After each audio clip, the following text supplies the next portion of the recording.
Hi, everyone. I'm Tim Lydon, and I'm going to be monitoring this session. And I see that Paul and Hig and Dave are just wrapping up right now. So we're going to wait just a couple of minutes. If you're in this room, this is session number 5. Oops, what's that, William? Hi, everyone. I'm Tim Lydon, and I'm going to be monitoring this session. And I see that and Hig and Dave are. Hey, William, so I have audio of me from about 30 seconds ago. This is session number 5. I am getting that too, Tim. Let me see if I can solve that for us. No worries. I'll just stand by during this session. And I see that and Hig and Dave are. Hey, William, so I have. Okay, Tim, how does that sound now? Sounds good. I just have you. And no echo. I think we solved it then. That's awesome. So hi, everybody. So you are in session 5 right now. If you're seeing me, and session 5 is one of our 2 concurrent sessions. And in this session, we're going to hear from Dave Goldstein on Prince William Sound weather, and from Brian Brettschneider on the new climate normals that came out recently. And we're just waiting here for just a couple of minutes because we see that Dave and Hig and Paul have just wrapped up. So we're going to give folks an opportunity to get into the room. So just hang tight for a minute. Okay, Dave is being invited on screen now. Okay, so can I start an introduction right now? That would be great. Okay. Hey, thanks everyone for bearing with us, and thanks as always to William Melton and Betsy and Paul who are making this virtual platform work. And it's my pleasure to introduce Dave Goldstein, who is the Dave is a meteorologist and owner. He's the owner and chief meteorologist of Alaska Weather Consulting, and Dave will show you how to reach his services. And I've used them in the past here, especially for getting good updates on what's going on specific to Whittier and Passage Canal. So Dave is a great source of information on local weather. And Dave completed his meteorology degree from Penn State in 1970. He worked for a 36-year National Weather Service career with 29 years in Alaska, and he retired in 2003. And he offers weather services to the communities and private concerns anywhere in the state of Alaska, with the goal to provide high quality support for private, public, and governmental interests. And since retiring, Dave has been involved with organizations such as the Prince William Sound RCAC, Greater Whittier Chamber of Commerce, Baggage Towers Board of Directors, and its committees, and has served several terms in Whittier Ports and Harbor Commission. He's also served the Whittier City Council, and is the operator of Prince William Sound Eco Charters. And so we're very happy to have Dave participating with us again this year. And William, when you're ready, you can bring on Dave. And while we're teeing up, I'll just remind the audience, as we listen to these presentations, there's a couple of ways you can interact. There's the chat window over on your left-hand side of the screen. And then there's also a button that you might not notice right away, but it's just at the bottom, a little bit right of center. It says ask a question. So you can ask a question directly to the presenter through that ask a question button, or you can be having a chat over there on the other side. And just to remind everybody, if you're listening to me right now, you're in session number 5, which is going to cover weather and climate. And I see that Dave is trying to get in, and he's probably refreshing his screen right now. So we'll just continue standing by for a moment. And if you are following along on the princewilliamsound.org webpage, that's the Stewardship Foundation's webpage, you can see the agenda for the day, but also there's a full program there that has bios of all the speakers and a short description of what everybody's talk will be about. Now, hey, I think we have Dave coming up. There's Dave. Very good. Thanks for the nice introduction. It's a pleasure to be here. And I apologize for not getting in there a little bit sooner. No worries. My name is Dave Goldstein, as I've been introduced there. And without further ado, I'd like to share my little presentation here. This is pretty much very similar to what went on a couple of years ago. I think you can probably see the screen. Can everybody see this? I think I've got to go ahead and share the screen. Dave, we can't see it yet, but if you'll hit that that share screen icon, we should Okay, let's see where that went. Oh, share screen, got it. Great. Very good. And share, should I pick one of these options here? Yeah, if you'll just select the window that has your slideshow in it, or whatever you're sharing. Okay, let's see here. Did that come up or no? No, not yet. Okay, so I've got the screen here. It says share the event. Is that what I'm supposed to do? No, if you'll actually hover over the video image of yourself, you'll see there you go. Oh, great. Okay, excellent. Well, I can do that. Okay. Now can everybody see? Not yet. We're just waiting for it to catch up with you.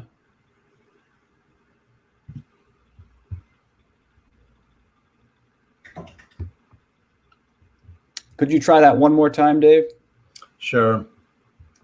Let's see, share the audio, share entire screen, share.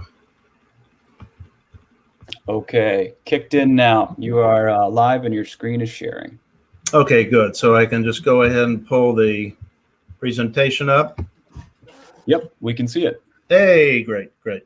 Okay, excellent. Well, as everybody knows here, we're all part of Prince William Sound and cover a tremendous area here, all the way from the College Fjord area, Barry Arm, where we've had a lot of interesting activity here recently, down to the entrance there in Montague Strait and also Hinchinbrook entrance. I thought I'd start with just this picture here. I happened to take this out of the window this past winter. And the reason I want to show this is because the atmosphere actually behaves very similarly to the snow that you're seeing over here. And I'll go ahead and play this. But if you look very closely, you can actually see some of the eddies that move around in the snow, especially this one over here. You can see the rotation and the general flow of the snow. Of course, that's moved by the wind. But very interesting to kind of get an idea of the atmosphere itself. I thought this might kind of kick off the presentation here. Wasn't really taken right on at Emerald Cove, but it was very close. This is just some of the areas here that we really enjoy. This happened to be a really nice day in Passage Canal last fall. Just mountains, ocean, glaciers, snow, fish, camping areas, wildlife, both on land and sea. What could anybody ask for more than that?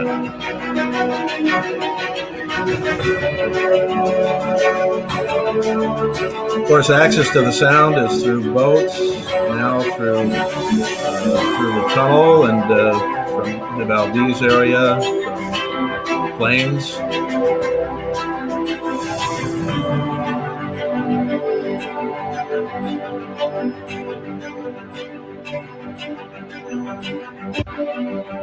Okay, basically, weather is the most important thing about weather are the observations themselves. This happens to be a site from the Alaska Ocean Observing System, and all of these dots here indicate data from all of these points. If you click on these points over here, you can go ahead and access the actual data itself.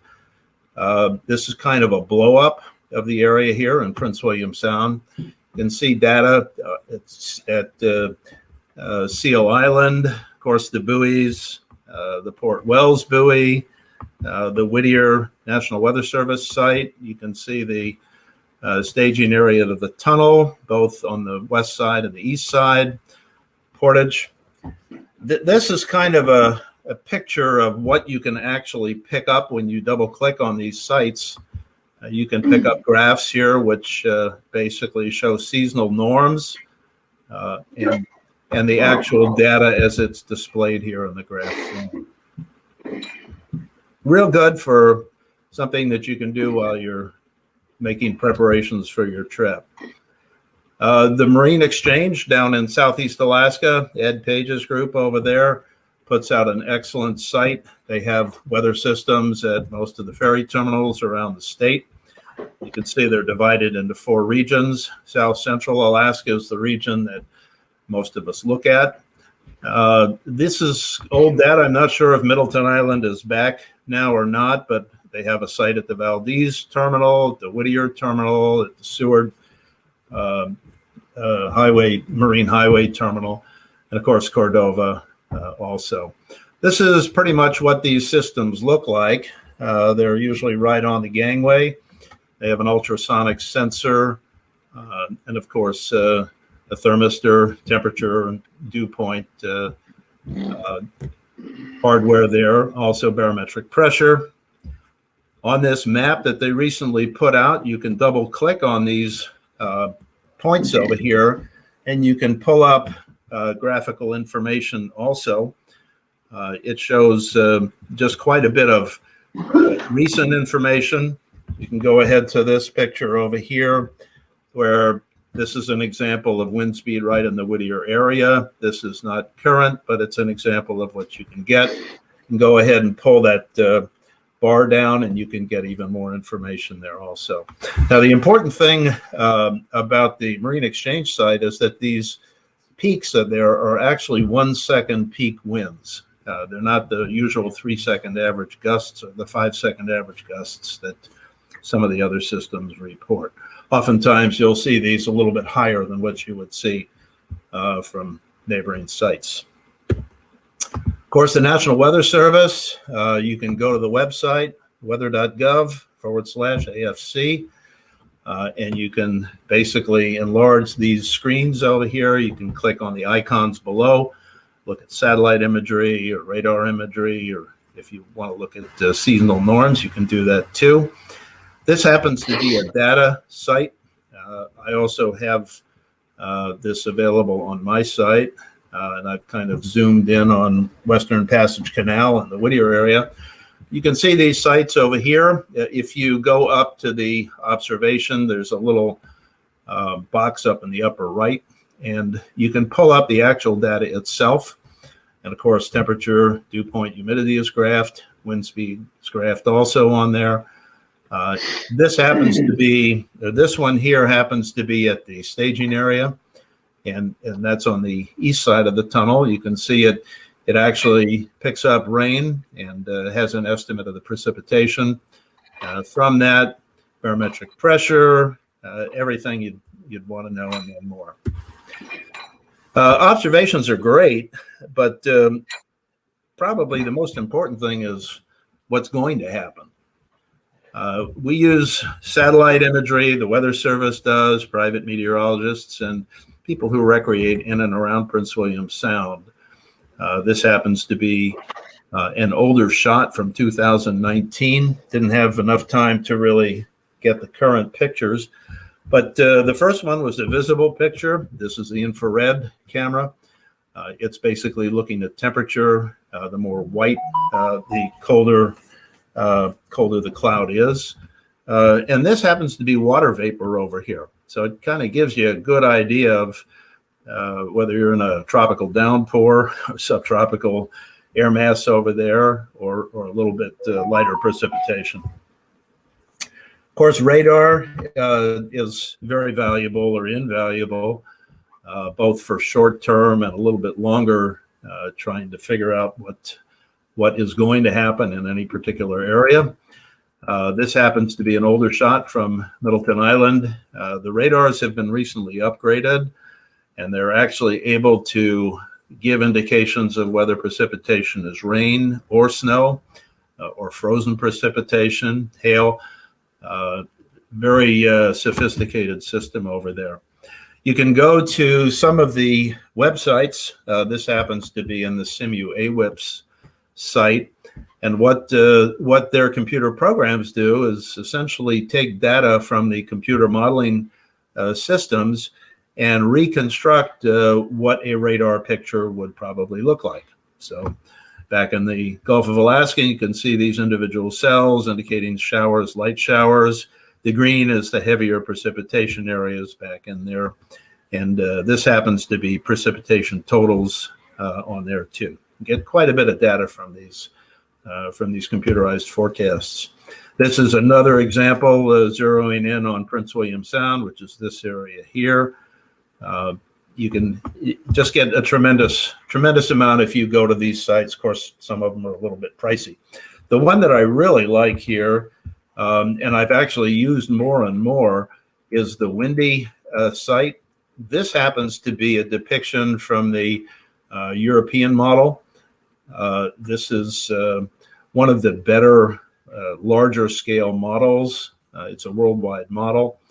And you can see here depicted the low pressure system well south of the Alaska Peninsula.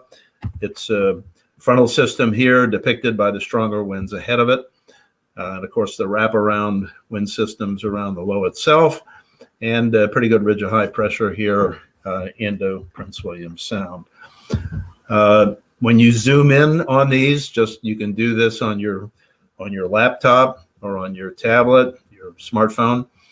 You get more and more information. The best part of this is that they're actually particles that are depicted as wind, which show quite a bit of information here. Really good for depicting some of these local effects too.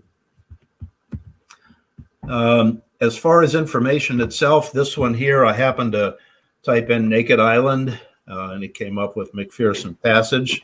It basically centers right in that area, and it gives you wind right at that particular site at this particular time. That's computer model forecast.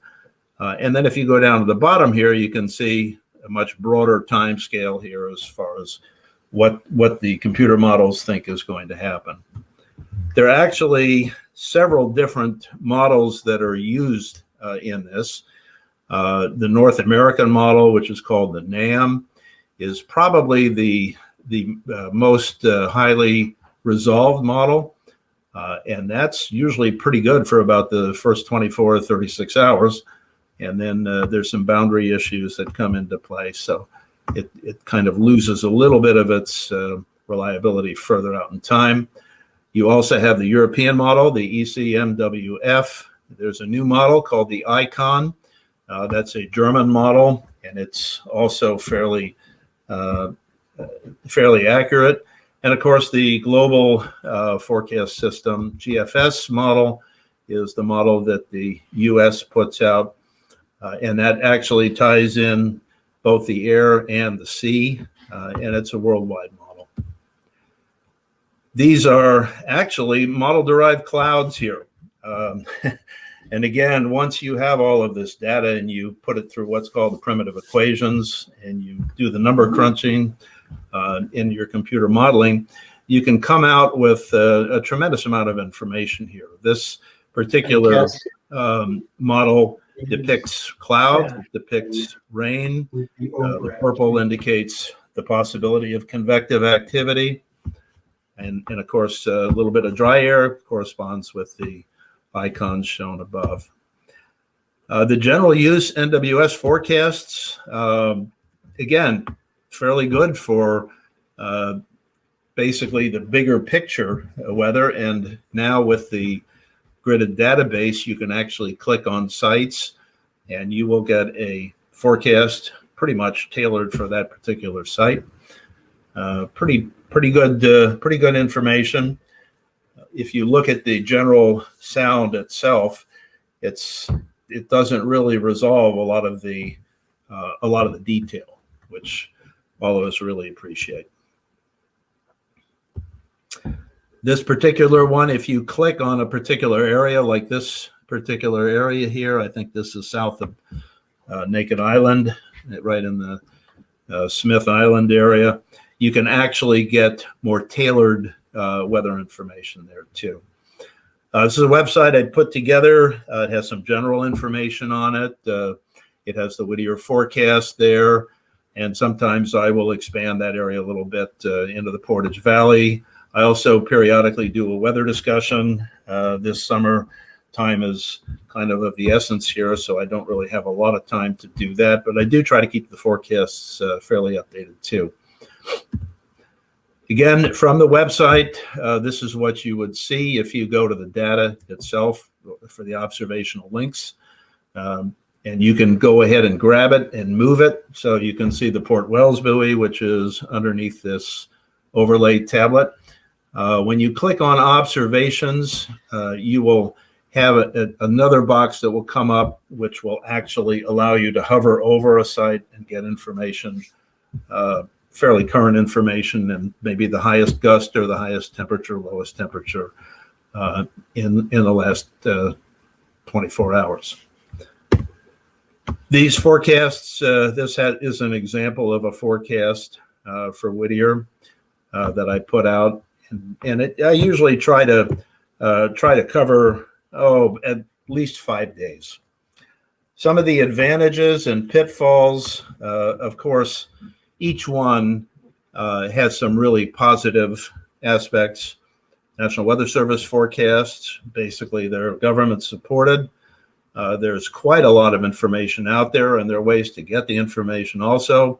For those of you who have a VHF radio, there are different weather channels that are broadcast from the high sites, and they come directly from the National Weather Service.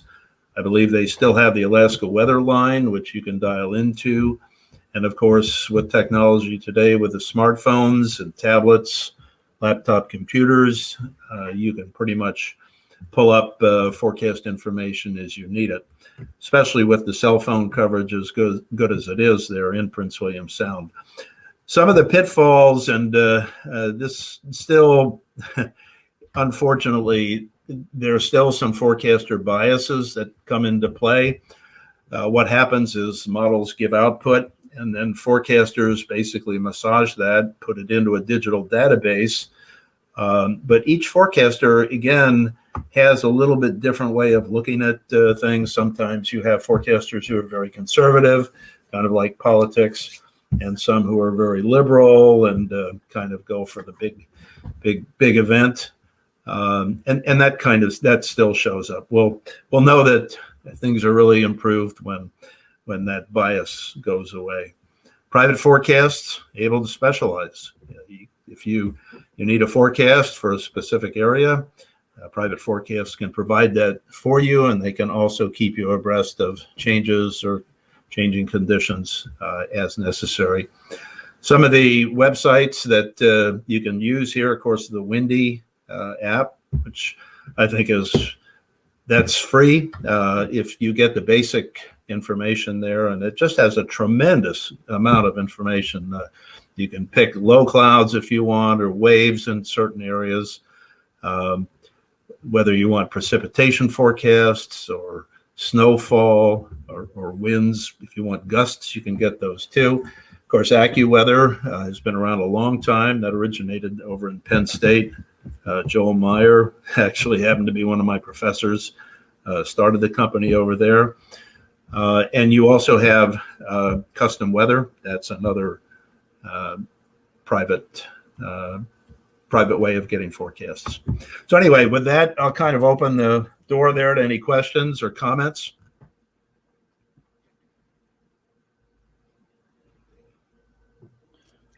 All right. Thanks. Go ahead, Tim. Okay, thanks, William. Thank you, Dave. That was really great. I appreciate all those resources. And we do have one question here. I'll read that to you. Curious, what is the difference between the west wind being localized to Whittier versus being blown out in all bays and passes? Yeah, that good question there, Tim. Yeah, the west wind is it's unusual. It actually in the Whittier area, it pretty much can come from three different areas.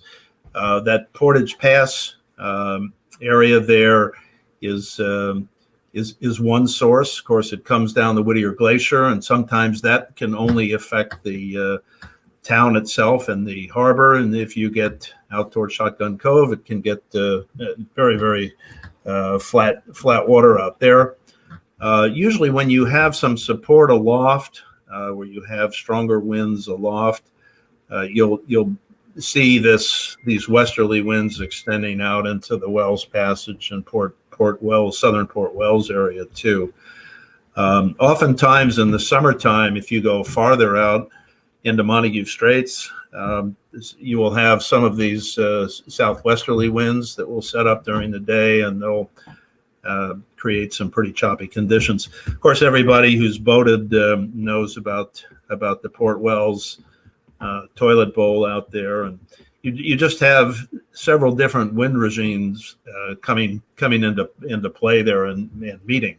Very short period seas, and the buoy itself has a hard time giving accurate wave information there. Usually your distance between your wave crests is very short, and it's not really, when you look at a 2-foot sea that's observed by the buoy, you can almost double that because of that short period condition.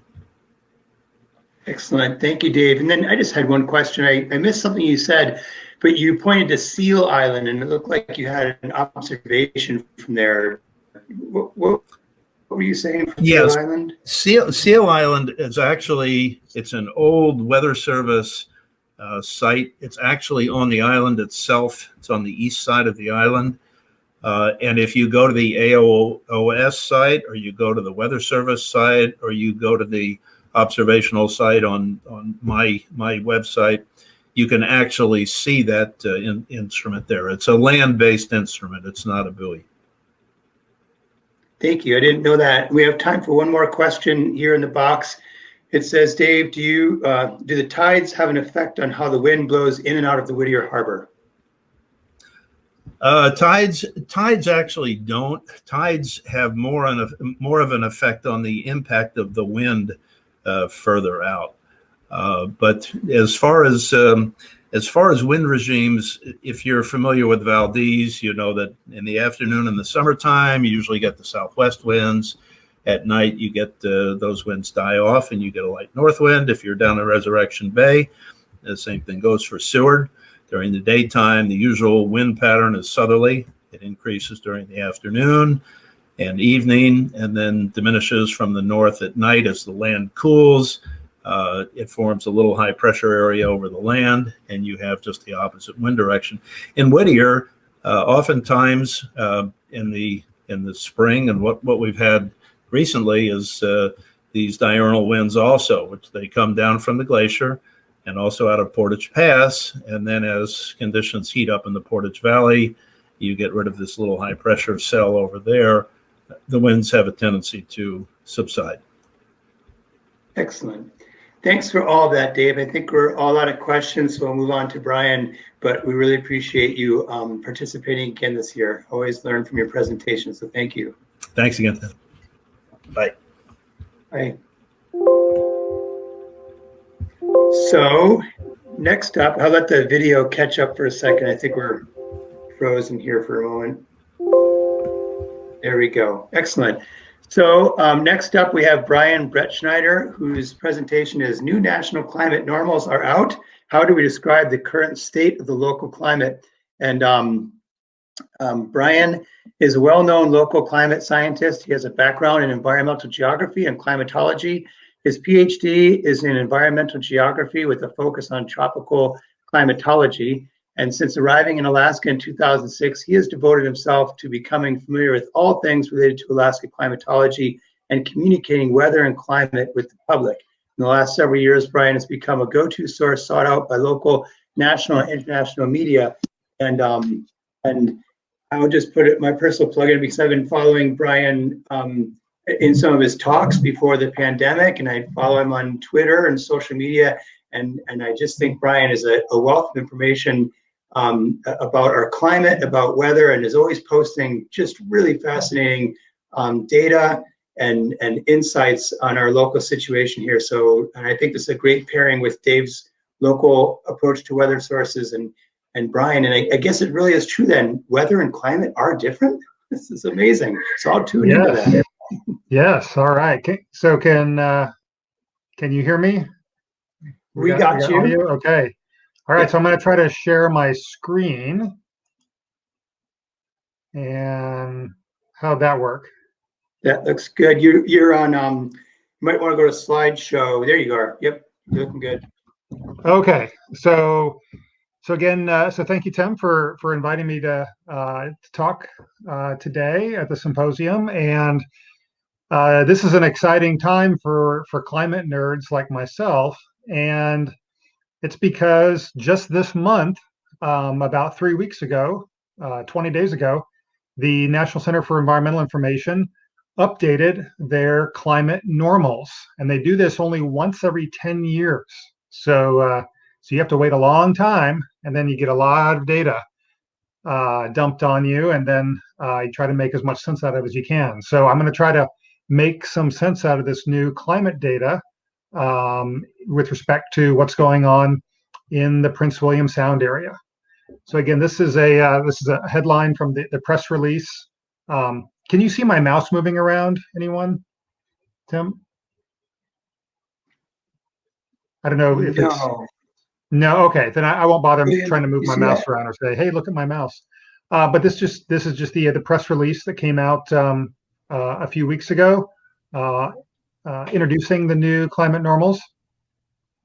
And so, we hear this term a lot. If we say watch the nightly news, they'll say, "Oh, today's high was 60 and the normal high is 58." Well, what does that normal mean? And there's a little bit of a semantics issue that we have to talk about, and that is the difference between a normal and an average. And I'll get to that in a minute. But basically, what a climate normal is it is a 30-year snapshot of the current state of the climate, and it is recalculated every 10 years, and so and the ending year always ends in a zero.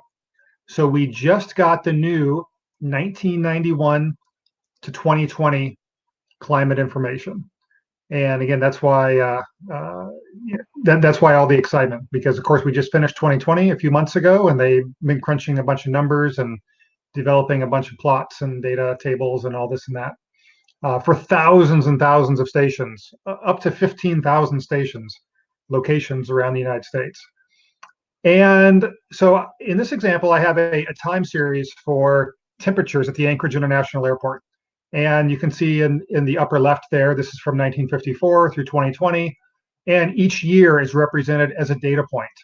And of course, from one year to the next, you can have lots of noise. So 2020 was, the coolest year in about 8 years at Anchorage. Well, does that mean that we're entering a cooling trend? Well, the short answer is no.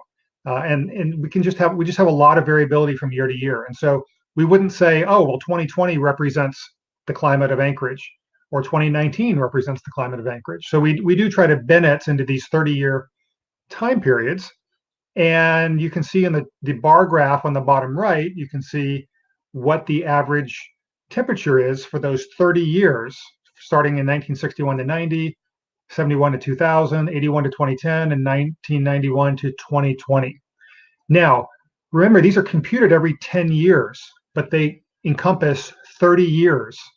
And so there's 20 years of overlap with consecutive 30-year periods. So functionally, for the 1991 to 2020 period, we dropped the 1980s and we added the 2010s. But so the 1990s and the 2000s are in both these last two consecutive periods. Now, it's important to note, and I have a sentence here on the bottom left, climate normals are not designed to be used to track climate change. Now, they can be if you're careful with how you do it, but that's not why they were designed. It's not why they were implemented. Again, they're meant to say, this is the current state of the climate, and that's it. So keep that caveat in mind. And again, we see this, now those were for monthly, and actually those are for annual. We can compute climate normals for any time period. We can do it for, annual, monthly, daily, and now even hourly, if you can believe that. And the thing with daily normals, and this is a climate summary from yesterday for Anchorage, and it says, the maximum was 60, the minimum was 36, the normal maximum was 58, and the normal minimum is 42. Kind of a curious thing about normals is at the monthly time scale, they are strictly arithmetic averages, right? So you add up all your Januaries for 30 years and you divide by 30. Add up all your Februaries for 30 years and divide by 30. And so it really is, some second or third grade math. At the daily time scale, it's a little bit different because there's a lot of noise day to day, and it would be confusing if you had, say, May 24th as, half a degree warmer, the average, than May 23rd, but maybe May 25th is a quarter degree cooler. And then May 26th is a half degree warmer, and May 27th is 1 degree warmer, and May 28th is 1 degree cooler. You can just have a lot of noise day to day. So they fit a nice smooth line. They interpolate from the monthly values to create daily normals. And so that's why we call them normals and not averages. So here's a map of Prince William Sound with cities as identified in the GIS layer provided by the state of Alaska. Some of these are kind of historical cities, and others are not. But you can see places that the state of Alaska recognizes. And this is a map showing instead the names of indigenous places as identified by a paper back from the early 1970s with their indigenous names. And so now there's a lot fewer dots in the map. So if I go back and the indigenous names. Now, so for in terms of the geographic scope, so I talked a little bit about the temporal scope, right? So we have annual, monthly, daily, and hourly, which is new, by the way, for this iteration. We didn't used to have hourly normals, but now we do.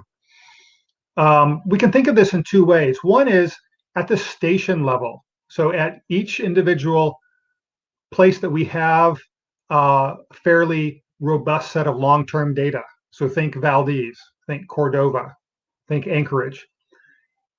And we can, at that very specific location, we can say, this is what the climate is like. This is what the climate normals are like. But what about all the spaces in between? Well, we do our best to try to fill in those gaps with different techniques. And we can do some modeling. We can do some interpolation. There's several ways that we can go about doing this, and it's a little bit different depending on if we're thinking temperature or precipitation.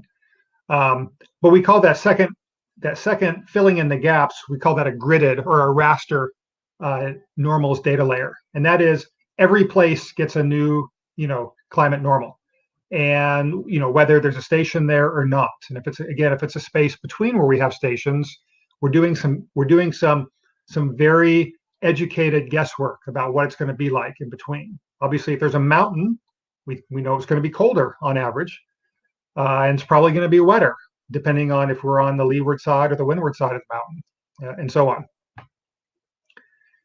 This map shows all the stations where climate normals are computed for the 1991 to 2020 period. And of course, again, we're just looking at the Prince William Sound area. We have a little cluster around Cordova, and then we have fairly widely spaced stations kind of ringing the northern and western side of Prince William Sound. Now, it's worth noting that you don't need a full 30 years of data to compute climatology, right? So if you give me 10 years of data at a station, I'm going to be able to pretty accurately characterize what the climate is like.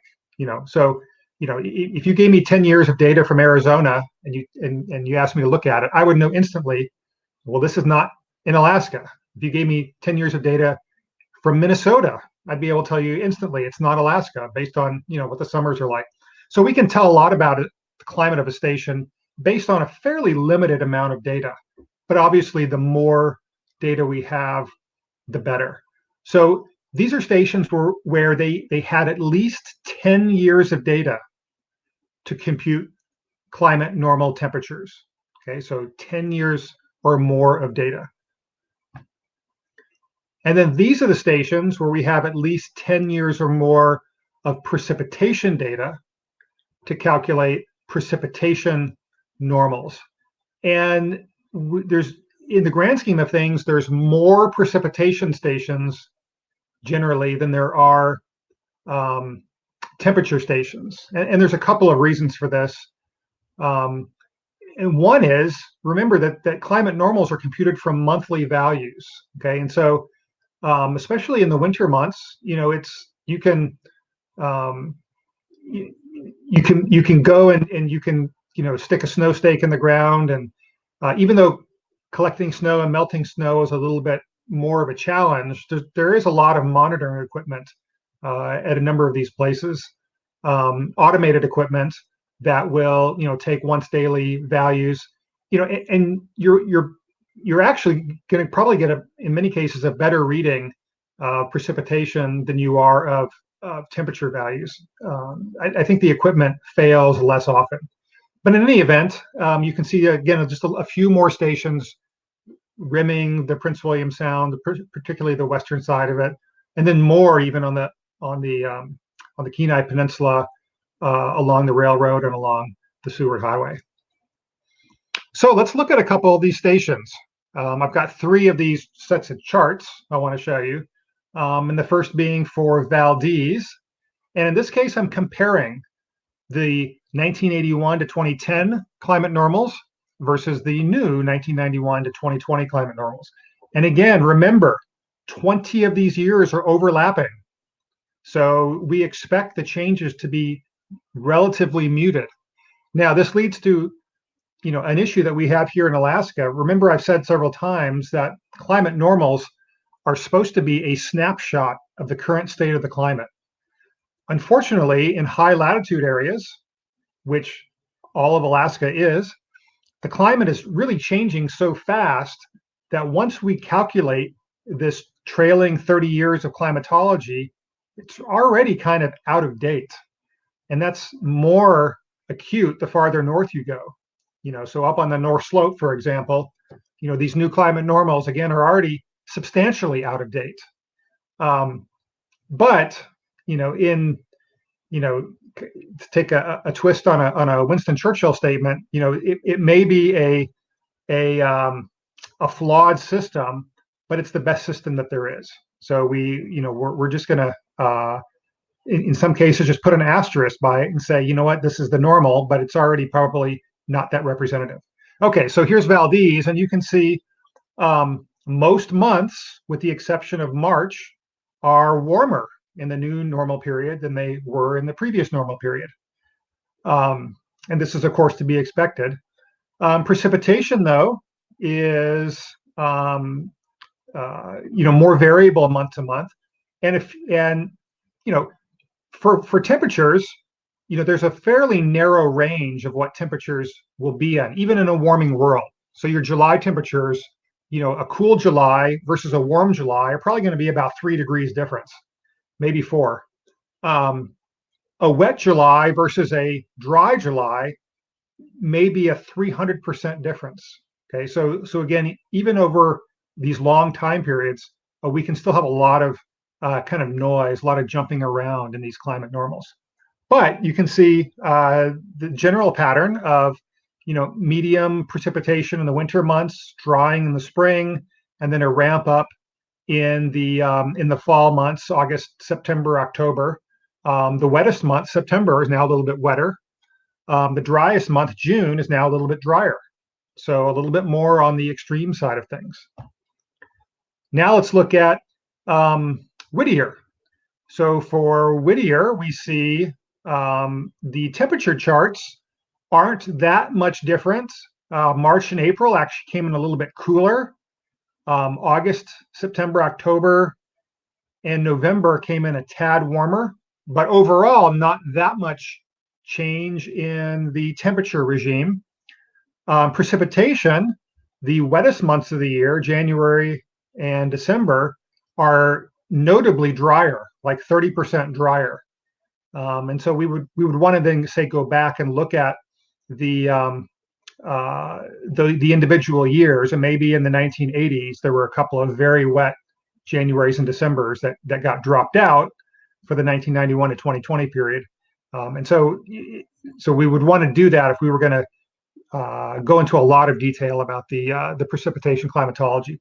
But also note, now that we're on the western side of Prince William Sound, our precipitation distribution is different.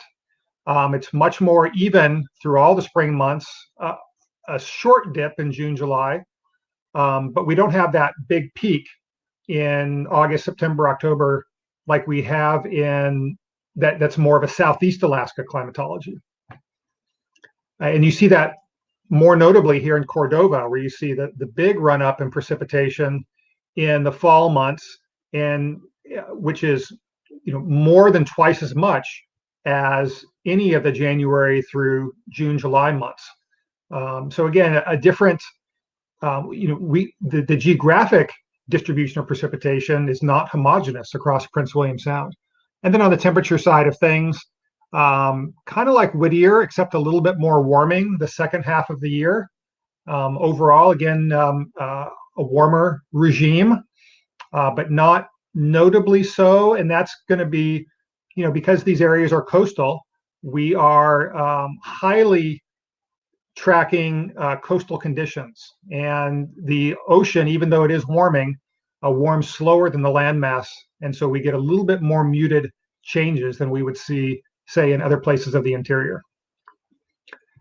This is a little animation. I'm going to hit play on this and tell me, Tim, tell me if you see the map moving.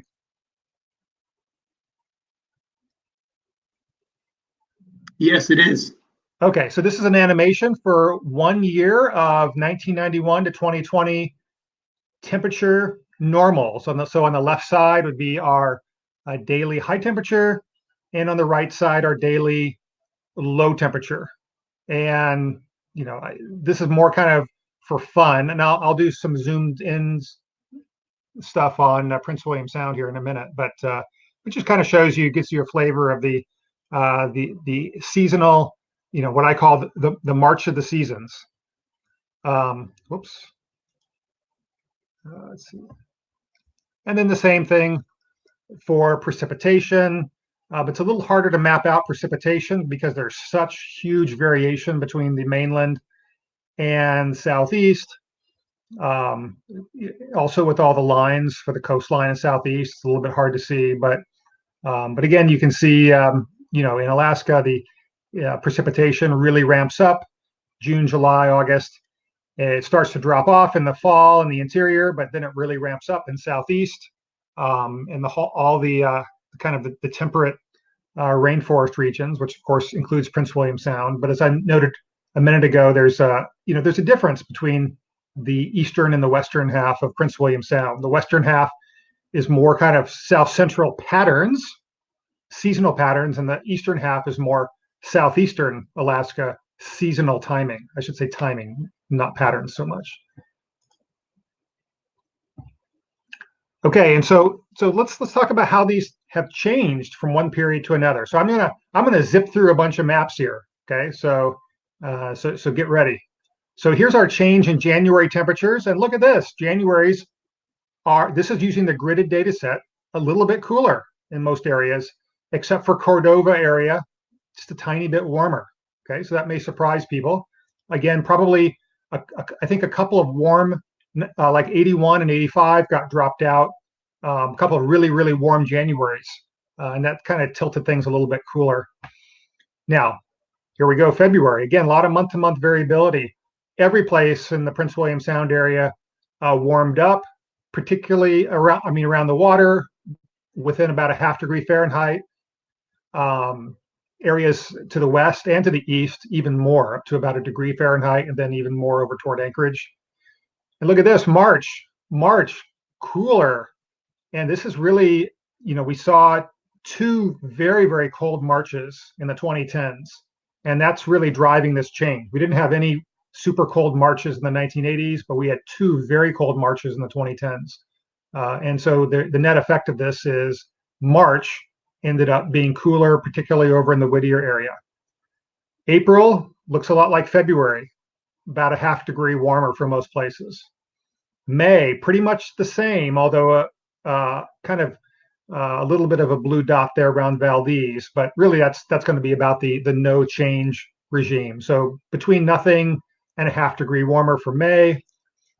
June, say 0.5 degree to 1 degree warmer, particularly on the western side. July, 0.5 degree to up to 1 degree warmer, with a stronger tilt toward the west. Same with August, although just slightly less, but about 0.5 degree warmer everywhere. September looks almost identical, about 0.5 degree warmer than everywhere. October, now we're starting to see, we see this statewide, quite a more notable change with our delayed onset of the fall season. And this is very much related to changes in Arctic sea ice in the Bering and Beaufort and Chukchi seas. November really shows the most warming statewide and over Prince William Sound, 1 degree to 1.5 degrees over most of the Prince William Sound area. And then December is fairly unchanged, a tad cooler in Whittier and Valdez, a tad warmer, in the northeast part of the Sound, and maybe up to 0.5 degree warmer in the Cordova area. And if we look at it in terms of the seasons, winter is pretty even. Spring, just slightly cooler. Summer, about 0.5 degree warmer. And fall, close to 1 degree warmer. And the annual change is in the up to 0.5 degree. And remember, this is 0.5 degree. This, again, we're basically eliminating the 80s and putting in the 2010s. So this is 10 years of change, but prorated out over 30 years. So it may not seem like a lot, but for one climate normal period, this is a noteworthy change. And now I'll just run through the precipitation maps. Precipitation notably drier everywhere in January, particularly western Prince William Sound. February tilted wetter, up to 1 inch wetter, down in the southwestern part of the Sound. March drier, about 1 inch drier in most places. April close to unchanged. May quite a bit wetter, particularly around the Whittier area, and you see down on Montague Island. June drier. We had a couple of really dry Junes in the 2010s. July, a mixed bag, but pretty unchanged. August, a slight tilt toward wetter, particularly over in the Whittier area. September, much wetter, particularly western Prince William Sound. Lots of areas over 3 inches wetter just for the month of September. October, a wet tilt to the west half, a pretty dry tilt to the east side. And if it was shown, it would be much drier over to Yakutat and southeast. November, notably wetter everywhere around Prince William Sound, and December, much drier everywhere, particularly the northern half of Prince William Sound. And at the seasonal scale, winter overall, much drier winters. So that's going to translate to much lower snow totals. Spring is wetter.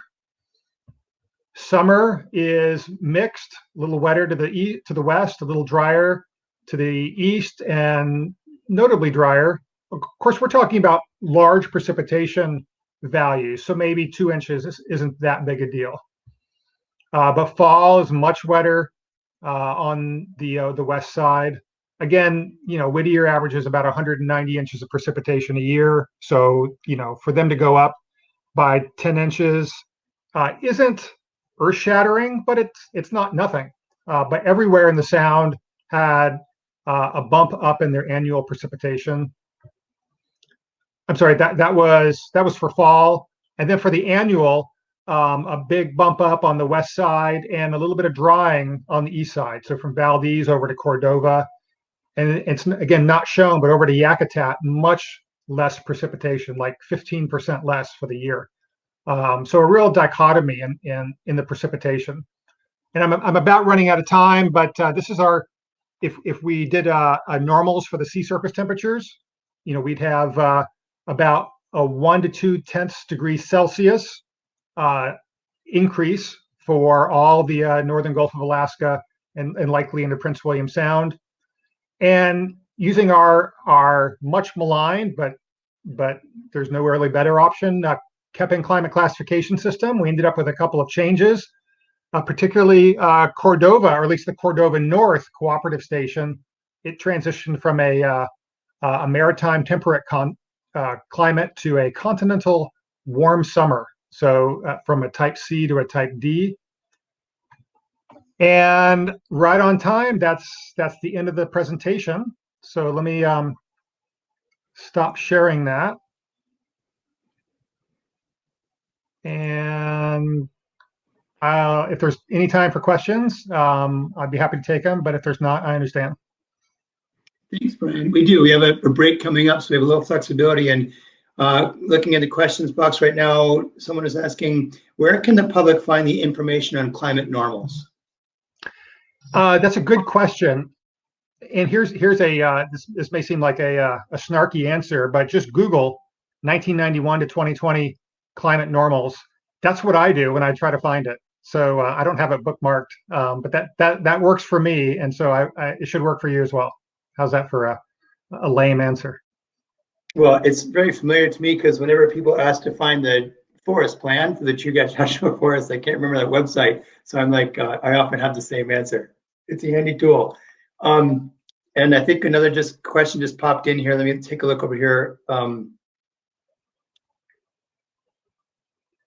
Will these slides be available? And I think that's a question for William, who's now moderating the next session. But yes, I believe that all of this will be posted on the Prince William Sound Stewardship Foundation website, which is princewilliamsound.org.